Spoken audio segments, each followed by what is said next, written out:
Welcome to the Game Changers family. I talk to the Game Changers, the ones who the game was changed on, yet they triumph. It's Game Changers with me, Lisa Faulkner. I'm your host. Hello, Game Changers, and thank you for joining us for another edition of this week's show. I know you are going to enjoy it. I am so excited. I have with me a super duper game changer. They don't get any better than this one.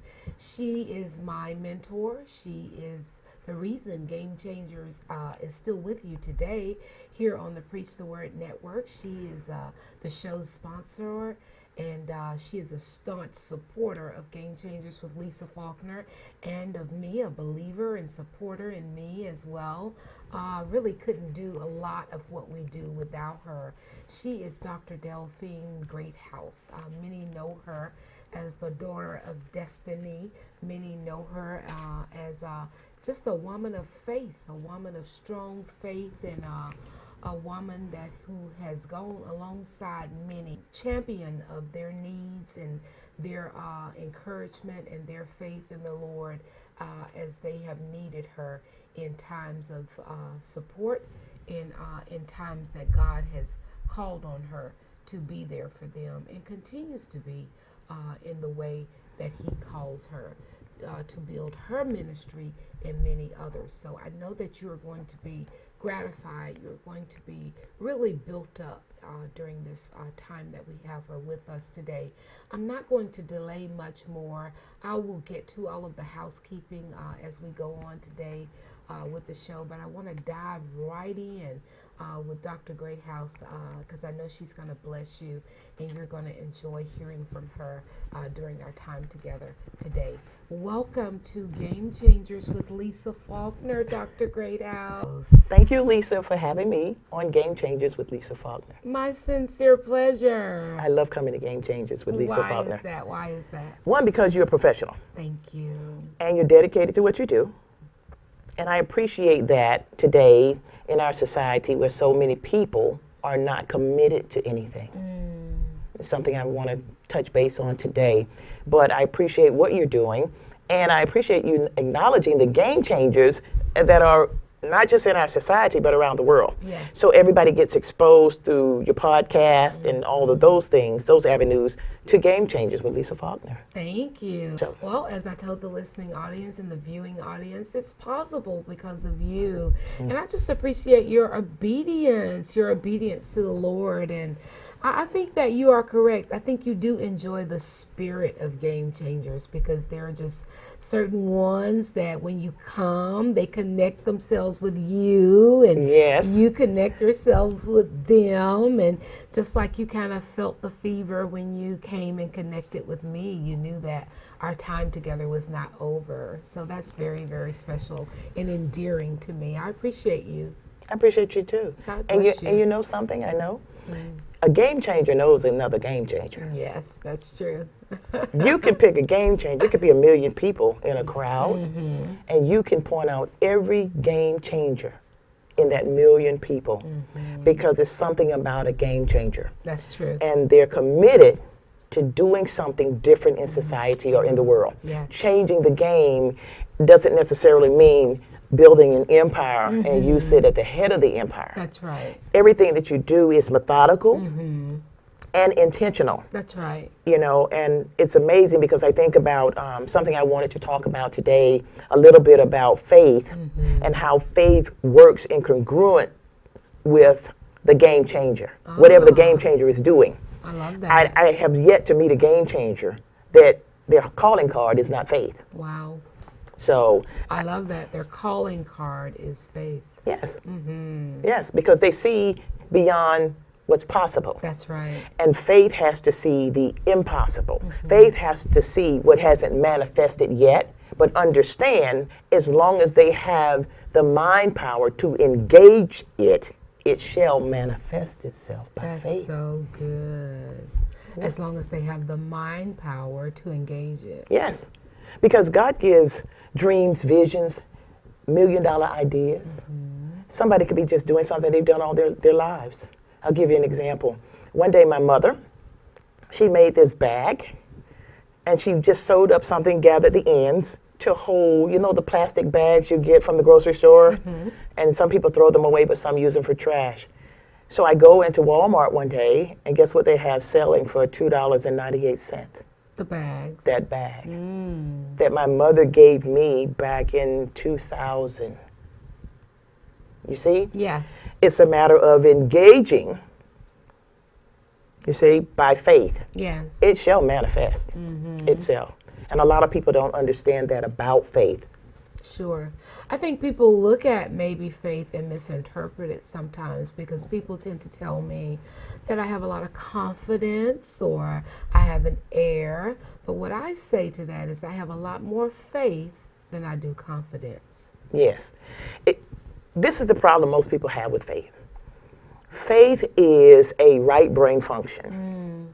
So when you think about the left brain grid and the right brain grid, left brain is analytical, systematic. Left brain likes list. They like to write things out. Left brain has to have an analytical look at something. Well, faith actually is intuitive. Faith likes to feel it and see it in their mind's eye. And that was the problem that most people had when Jesus came into our earth realm. He came into a very left brain, an educated left brain society. And our believe it or not, our educational system, most people, you're born right brain, left brain. They're supposed to complement one another. Most children, when they come into the world, children are right-brained. They use right brain grid more, okay? Because they're intuitive. They're so inquisitive. And a child's brain keeps growing until they're 7 years old. That's when, so they're absorbing everything. So they're watching, they listen, and they want to emulate what they see. They're not being analytical at all. They're just being who God sent them in the earth realm to be. So how then does that left brain get built? That left brain gets built from our educational system. It's actually purposely designed to make us analytical beings. So much so, if you take a right brain, primary right brain child, and once you put that right brain child in our institutionalized educational systems, by the time that kid gets into high school, he's 98% left brain. So when you try to teach someone about faith, they want to look at it from an analytical perspective. That's why most people, they say they have faith, but they can't operate in the realm of faith because they're saying it because they were taught what faith is, the substance of things, right? The substance of things hoped for and the evidence of things not seen. That's right. Well, you can relate to that analytically, but faith actually is the substance. The world says, I won't believe it unless I see it. That's right. But the right grid says, by faith, I see it already. And I believe it's going to manifest in my reality. You see? So when people have difficulties, when they're going through sickness and disease, when people want to launch out, God give them $1 million idea, but fear grips them. Why is that, Lisa? Why does fear grip a person? If they feel they're capable of doing it, why not just launch out and do it? Because they start processing analytically what it's going to take to get it done. I read something recently, and it simply said this: what God requires, God provides. That's right. So if he gives you, like he gave you Game Changers, right? He provided. Did he not provide for Game Changers? He provided. When God gives someone an idea or he gives an assignment, he gives it to you because he requires it to be in the earth realm. So our job is to start what? Moving, and he will provide, because if he requires it, he's going to provide for it. And that's what we have to understand about faith. That is very good, very good. So then, what about this tangible thing with faith that as it comes to be? It's already a tangible when we start to think it. But then, do you believe faith creates things that are already, faith creates things that are not already in existence? Or let me phrase it this way. Can faith create something that is not already meant to be? Can faith create something that God does not already have, that God has not already intended for you? Has God already intended it for your purpose? Or is faith just acting on what God has already purposed to be? I believe, my personal belief is, whatever God purposed to be, he's going to reveal it to that person at some point in time in their life, in the spectrum of their life, the span of their life. So therefore, you can't manifest something outside of your sphere. That's why every man has his measure of faith. Yes. Your measure of faith is directly in relation to who you were called to be and what you're supposed to do in the earth realm. That's good, Dr. Greathouse. So if you have giant faith, 100%, you have something so great in the earth to do. You already have the faith that will get you to it. That's good, guys. That's good. What are you believing for today? What are you believing for, game changers? You have the faith to do it. You are designed to do it. God has given you the earth realm to do it. Did you hear that? Repeat it, Dr. Greathouse. You have the faith, the measure of faith to do it. To do it. Whatever your assignment is. Nobody comes into the earth realm incidentally or coincidentally. It's intentional. Okay? So everything that you had a purpose. That's why you were sent into the earth realm, because of the purpose God wanted completed in the earth realm. So what he does is, as he's creating us from his mind's point of view, and our spirits are, he thinks of the purpose he wants to happen in the earth realm. And as he's doing that, he thinks of the attributes the vessel that'll have to do this will have to possess. Yes. And so then, by the time he creates the spirit for the vessel, all he has left to do in his fullness of time is designate the time the vessel is to come into their mother's womb. And when the vessel comes into the womb, the vessel has, believe it or not, all the faith they'll ever need. Amen. Because everything that they were ever supposed to do is already downloaded in them. Yes. It's not a coincidence that you had that thought. It's not a coincidence that you believe you can get it done. It is yours to get done. I think that's a good place for us to stop down for a quick break, and we will be right back with your measure of faith for this show. The Greathouse Ministries presents the Glory of God 3-night revival featuring Apostle Dr. Gwendolyn Earlycutt, July 11th through the 13th, 7 p.m. nightly at the Fayette Event Center and the American Legion in Fayetteville, Georgia. Free and open to the public. Call 855-334-7316 or email for more info. And we are back. Oh my gosh. I told you all, Dr. Greathouse will never fail. She is a consummate game changer.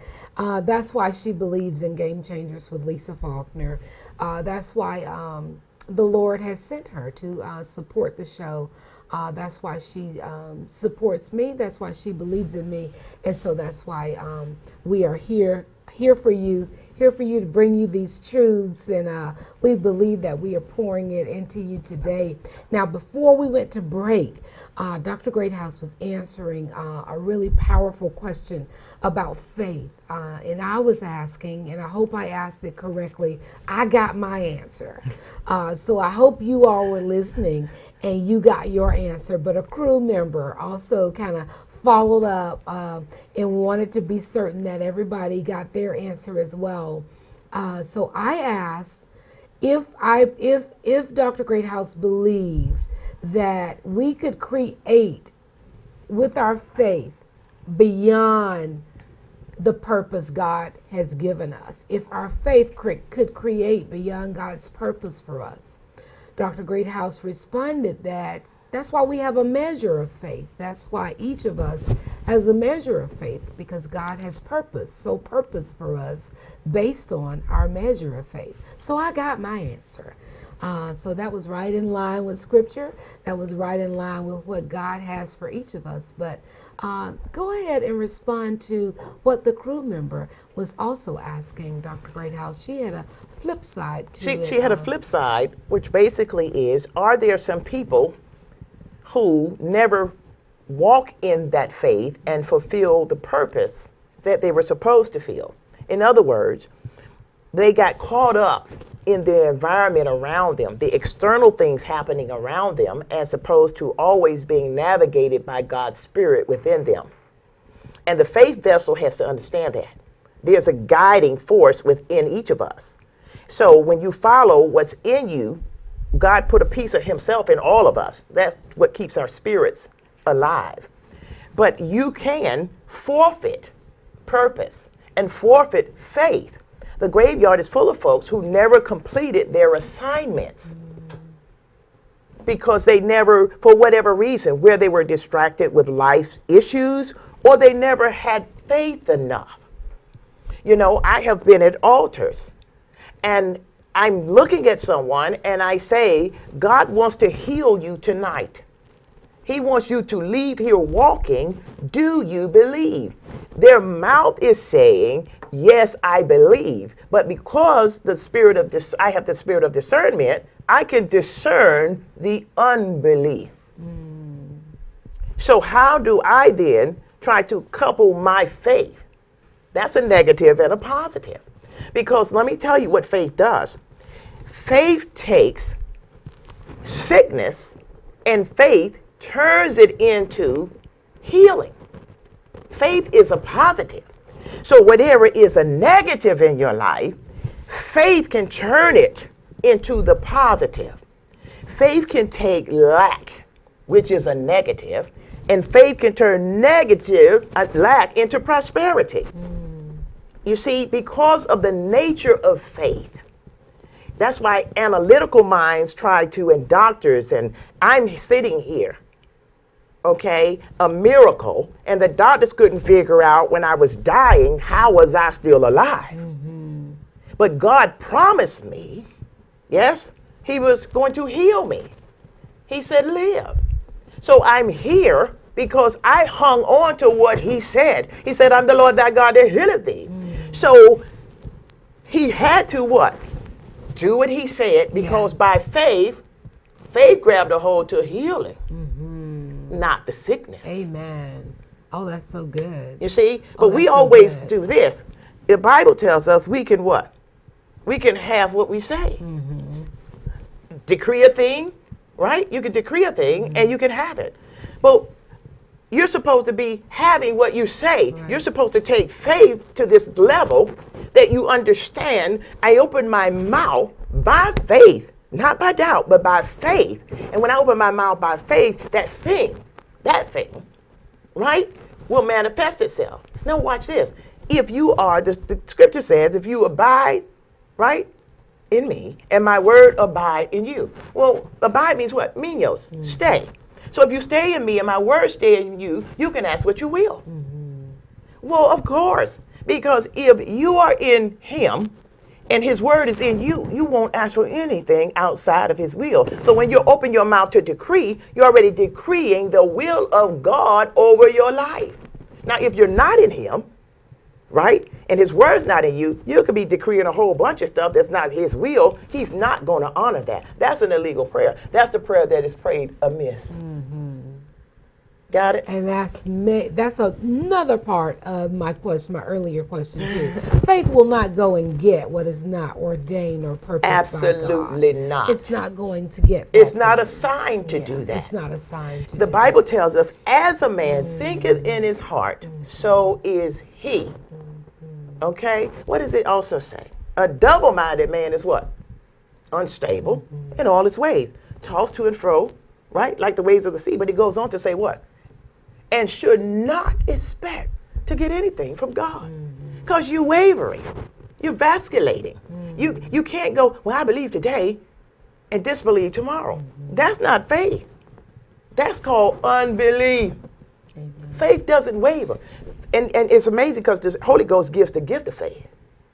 And the gift of faith says this: in spite of what I see, in spite of what was going on in my physical body, in spite of the pain and them giving me narcotics to suppress the pain, faith says, I shall arise. In spite of that. Because one day I'm praying on the prayer line and I look, and you know what? It's like my wall opened up. I saw me in the future, waving at myself. Faith manifested it.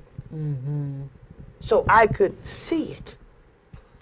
And that's what faith does. Amen. It's real. Yes. It's real.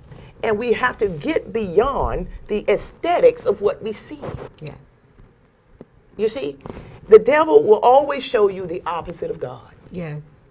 Always. Yes. He will always tell you, you're not good enough. You're not pretty enough. You're not intelligent enough. But that's a lie. When God made each and every one of us, he looked at us and you know what he said? It's good. It's good. And when we do what we came into the earth to do, when we do what we're assigned, guess what he says? Oh, that's real good. And then he keeps blessing you and blessing you. My business card says, yes, Lord, I hear you and I obey. Amen. That's faith. That's good. What is on the horizon? What does faith have on the horizon for Sankofa Media? Oof. D Greathouse Ministries. Where are we going? I don't think we have enough time on the air to tell everybody. We have about 5 minutes. We have left. about 5 minutes. Well, one, we're branching out. We're going to continue to branch out. We're in the process of negotiating some things. We have some other shows coming up. I'm in the process. I started filming my short film in June. I'm going to publish my second book this year. That's a mandate. Yes. Between my travels and making sure Lisa Faulkner is doing what she should be doing. She is in her obedient season. Amen. Amen. And therefore, the sky is the limit. Amen. You know, I have a blueprint. It's all over my bedroom wall. And those are the things that I, in my mind, trigger and focus on. As God brings them forward to me, I say, yes, Lord, I hear you, and I obey, and I initiate. Well, how do I initiate? I immediately turn my faith to it, and my faith stays with it until it manifests itself in the earth realm. Good for you. What did I tell you? I said we were going to TV from radio, right? Yes. Faith is the substance of things Yes. hoped for, Amen. and the evidence of things not seen. And this is the evidence. Hallelujah, guys. I sure hope you have enjoyed this half hour with Dr. D Greathouse. You can find her on her website, D Greathouse Ministries. You can also connect with her on all of the social media outlets. You are on Instagram as well as Facebook and Twitter. Yes, ma'am. So just look for her at D Greathouse Ministries. Is that correct? .com. .com. Yes. We didn't talk about your book this half hour, but you all need to look for What About Me? What a riveting book. I've read so many books. I've talked to hundreds of game changers, but I've never read a book written as well and as riveting as that What About Me. So I really would encourage you to pick it up as well. It is on Amazon as well as on Dr. Greathouse's website. Thank you so much for listening this half hour. I really appreciate your encouragement, your support. Remember to listen to WAEC Love 860 for the show as well. Remember to get the podcast on iTunes and iHeart, Spotify, YouTube. You can get Game Changers with Lisa Faulkner your way, any way you want it. But most importantly, remember to be back right here this time next week for another great show of Game Changers with Lisa Faulkner right here on Preach the Word. Until then, remember to do your best. The Greathouse Ministries presents the Glory of God 3-night revival featuring Apostle Dr. Gwendolyn Earlycutt, July 11th through the 13th, 7 p.m. nightly at the Fayette Event Center and the American Legion in Fayetteville, Georgia. Free and open to the public. Call 855-334-7316 or email for more info. Do you need someone with solid, expert communications experience to write your copy or your next press release? Then you need PenStar Communications. Let PenStar communicate your greatest potential with clear copy written for your business and marketing needs. Whether it's your next event or next campaign, PenStar Communications can write that for you. Visit penstar.org or call 404-828-0287 today. Hey travelers, everybody wants cheap airfares, but where can you find them? You call Smart Fares. Our prices are direct from the airlines and they're so low they're not published anywhere. Smart Fares specializes in cheap flights, discount hotel rooms, cheap car rentals, and great package deals anywhere around the world. Wherever you want to go, Smart Fares can help you get there cheaply and with the best price guarantee. If you want the absolute lowest prices on your airline tickets or other travel services, call us right now. That's right, call. That's the only way to get these low rates. Experts are standing by 24/7 to get you the lowest rates available. So don't wait. Call Smart Fares right now for the best price guaranteed. Save up to 50% off business and first class. We've got great last-minute travel deals too. Call 800-477-0945. That's 800-477-0945. 800-477-0945.